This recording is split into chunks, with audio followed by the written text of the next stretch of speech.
రావడం జరిగింది.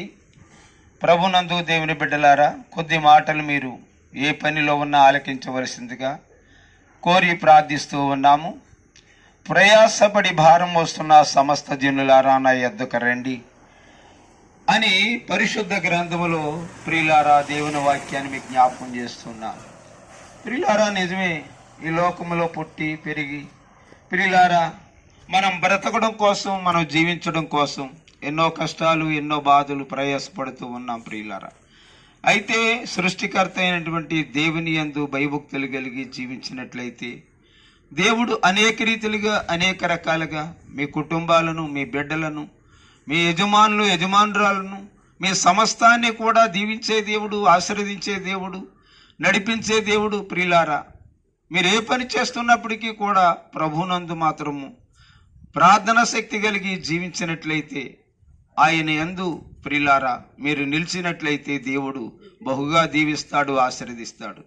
పరిశుద్ధ గ్రంథములో ఒక వ్యక్తి ఉన్నాడు ప్రియులారా. వారి తండ్రి గారు మరి బొమ్మలు చేసుకుంటూ ఆ బొమ్మలు చేసి అమ్ముకుని జీవించేవాడు ప్రియులారా. ఆయన పేరు అబ్రహాము. ప్రియులారా, తండ్రి చేసి అబ్రహాము నెత్తి మీద పెట్టి అమ్ముకు రమ్మనేవాడు. అబ్రహాము కూడా బొమ్మలు అమ్ముకుని వచ్చి ప్రియులారా జీవించే వారి కుటుంబం. అయితే అబ్రహాముకి బొమ్మలు అమ్ముతున్నాడు కానీ నిజదేవుడు ఎవరో తెలియక తండ్రిని అడిగాడు, తండ్రి, ఈ బొమ్మలు అమ్ముతున్నాము, ఈ బొమ్మ పేరు పలానా దేవుడు, ఈ బొమ్మ పేరు పలానా దేవుడు అని అమ్ముతుంటే కొంటూ ఉన్నారు, ఇందులో నిజమైన దేవుడు ఎవరు అంటే తండ్రి కూడా చెప్పలేకపోయాడు. ప్రియులారా, అన్వేషిస్తున్నాడు అబ్రహాము నిజదేవుని తెలుసుకోవాలని అన్వేషిస్తూ ఉంటే ఒకానొక సమయంలో దేవుని యొక్క ప్రత్యక్షత అబ్రహాము కలిగింది. అబ్రహామా, నీవున్న ఊరును విడిచి, నీ గ్రామాన్ని విడిచి, మరి నీ బంధువులను, నీ తల్లిదండ్రులను, సమస్తాన్ని విడిచిపెట్టి నేను చెప్పిన స్థలానికి నువ్వు వచ్చినట్లయితే నేను బహుగా ఆశీర్వదిస్తానన్నాడు. ఆ మాట నమ్మాడు అబ్రహాము.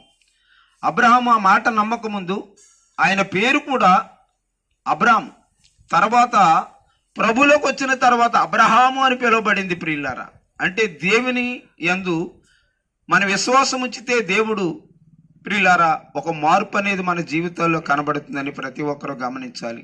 నిన్ను దీవించాలన్నా, నిన్ను గణపరచాలన్నా, నిన్ను కొనియాడాలన్నా ఆయనలో మనము యథార్థవంతులుగా జీవించాలి. అబ్రహాము దేవుని మాట విన్నాడు, యథార్థవంతుడిగా జీవించడం మొదలుపెట్టాడు. తల్లిదండ్రులని విడిచిపెట్టాడు, కుటుంబాన్ని విడిచిపెట్టాడు. ప్రియులారా, దేవుడు చెప్పిన స్థలానికి వచ్చాడు. దేవుడు చెప్పిన స్థలానికి వచ్చినప్పుడు దేవుడు ఎంతగా దీవించాడంటే అబ్రహాన్ని దీవించాడు, తన కుమారుడైనటువంటి ఇస్సాకుని దీవించాడు, యాకోబుని దీవించాడు, యోసేపును. 4 తరాల ఆశీర్వాదాలు పొందుకున్నారు. ప్రియమైన వారలారా, మీరు ఏ స్థలంలో ఉన్న ఈ మాటలు వినండి. మీరు, మీ బిడ్డలు, మీ యజమానులు, యజమానురాలు ఆశీర్వాదాలు పొందాలంటే అబ్రహాం వలె యథార్థవంతులుగా జీవిద్దాం, దేవుని యొక్క కృపను పొందుకుందాం. ఈ కొద్ది మాటలు దేవుడు దీవించును గాక.